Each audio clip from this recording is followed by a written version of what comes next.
दोस्तों, दुनिया की सबसे बड़ी ई कॉमर्स वेबसाइट अमेज़न, जिसको सारी दुनिया के अंदर यूज़ किया जाता है, वो खैर यूएस के अंदर तो कुछ ऐसे मामले करता था जहां पर वो अपने प्रोडक्ट को ऊपर ले आता था सर्च रिजल्ट के अंदर, और इसी के साथ साथ कई प्रोडक्ट कॉपी करने की भी इल्ज़ाम लगे हैं वहां पर। लेकिन वहां पर खैर कोर्ट के अंदर ये बातचीत बड़ी जल्दी चली जाती है, जिसके बाद में कार्रवाई भी होने लग जाती है, तो वहां तो मामला सुलझ जाता है। लेकिन इंडिया के अंदर भी ये ऐसा कर रहे हैं, जहां पर एक इंटरनल डॉक्यूमेंट के अंदर ये सारी बातें रिवील हुई हैं कि ये अपनी ब्रांड को पॉपुलर बनाने के लिए सर्च रिजल्ट के अंदर उनको मैनिपुलेट करते हैं और उनको ऊपर लाते हैं, बाकियों को अपने से नीचे ही रखने की कोशिश करते हैं। और इसी के साथ साथ ये इंडियन ब्रांड्स की कॉपी भी करते हैं और कॉपी करके बना के अपना बेचते हैं। अब देखो, उसके ऊपर कुछ लीगल किया नहीं जा सकता। जैसे कि जॉन मिलर एक इंडियन टी शर्ट की ब्रांड है, उनका डिज़ाइन कॉपी नहीं किया है, लेकिन उनके नेक की लेंथ, स्लीव का साइज और बाकी सारी जो डायमेंशंस होती है उनको कॉपी करके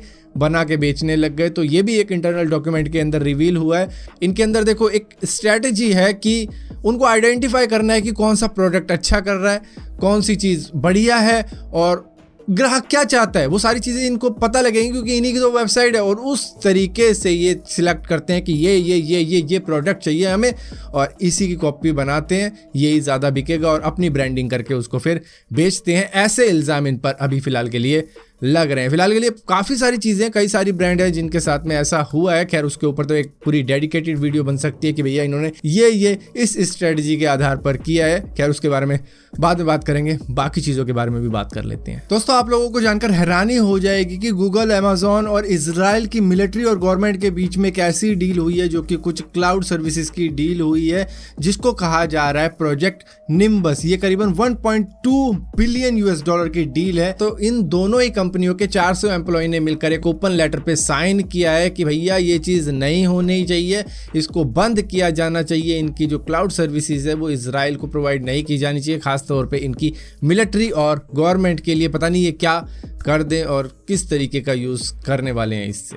दोस्तों, आप सभी को याद होगा इंटरनेशनल स्पेस स्टेशन पर लीकेज का कुछ इश्यू आ रहा था पिछले साल, जिसको फिक्स करने के लिए कई सारी चीज़ें की गई, लेकिन लीक मिल ही नहीं रहा था। उसके बाद में मिला ये ज़वेज़दा रशियन मॉड्यूल के अंदर, और उसमें एक लीकेज थी जहां पर उन्होंने इसको फिक्स करने के लिए क्या किया, जो टी बैग होती है ना, उसका यूज़ किया। टी बैग ली और डक्ट टेप चिपका दी उसके ऊपर, और इस तरीके से इन्होंने फिक्स कर दिया था इस इशू को। लेकिन इसके बाद में 2021 के अगस्त महीने के अंदर इसके अंदर एक और क्रैक मिला है। तो मतलब कि यहाँ पर जान हथेली पर ही लेके इंटरनेशनल स्पेस स्टेशन चल रहा है रशियन मॉड्यूल के साथ में। लेकिन यहाँ पर रशिया का कहना ये है कि भैया 2024 में हम इसको डिसकंटिन्यू कर देंगे, इसको हम हटा देंगे, कोई और नया मॉड्यूल इसकी जगह पर लगाएंगे। तो यहाँ पर नीम हकीम खतरा है जान, कुछ ऐसा किस्सा है इनके साथ। दोस्तों, बहुत किस्मत वाले लोग होते हैं जिनको एक अच्छी नौकरी मिल जाती है, वो भी एक अच्छी कंपनी के अंदर, वरना प्राइवेट सेक्टर के अंदर किस तरीके से चूस लिया जाता है अपने एम्प्लॉयज़ को,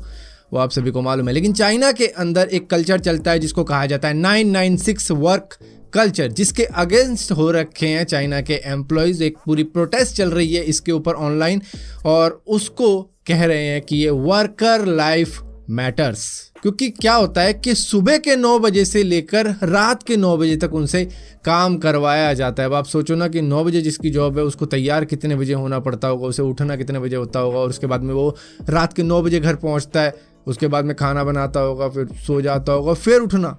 मतलब यहाँ तो लाइफ ही बर्बाद कर रखी है। और इसी के साथ साथ यही सेम चीज़ अगर शाम के 6 बजे किसी की जॉब है तो अगले दिन के 6 बजे तक उसकी जॉब रहेगी। तो इस तरीके का वर्क कल्चर है चाइना के अंदर, जिसके अगेंस्ट हो रखे हैं प्राइवेट सेक्टर के एम्प्लॉयज़। क्योंकि देखो, हर कंपनी तो ऐसा करती नहीं होगी, मैं ये नहीं कहता, लेकिन हाँ कुछ कंपनियां हैं जिसके अगेंस्ट वो हो रखे हैं, जो कि उनके साथ में ऐसा कर रहे हैं। मतलब तारीफ़ की जाती है वहाँ के कि भैया यहाँ के एम्प्लॉय तो बहुत ज़्यादा मेहनती हैं, बहुत ज़्यादा काम करते हैं, लेकिन आप खुद भी तो देखो भाई, ज़बरन करवाया जाता है। कौन अपना घर छोड़ के मतलब 12-12 घंटे तक रहेगा बाहर। हाँ ठीक है, अगर 8 घंटे की जॉब है वो समझ में आता है, लेकिन 12 घंटे की जॉब, ये तो बहुत ज्यादा हो गया। दोस्तों फेसबुक की एक ऐसी लिस्ट लीक हुई है जिसके अंदर उन्होंने 4000 डेंजरस इंडिविजुअल्स और ऑर्गेनाइजेशन का नाम लिखा हुआ है कि इनको फेसबुक पर नहीं आने देना है। देखो दुनिया के अंदर बहुत सारे बुरे लोग होते हैं, कुछ अच्छे भी होते हैं, लेकिन बुरे वालों को इन्होंने फेसबुक के अंदर एक अलग कैटेगरी के अंदर डाल दिया है कि भैया इनको फेसबुक पर नहीं आने देना। और आप कहोगे क्या इसके अंदर इंडियन भी शामिल है?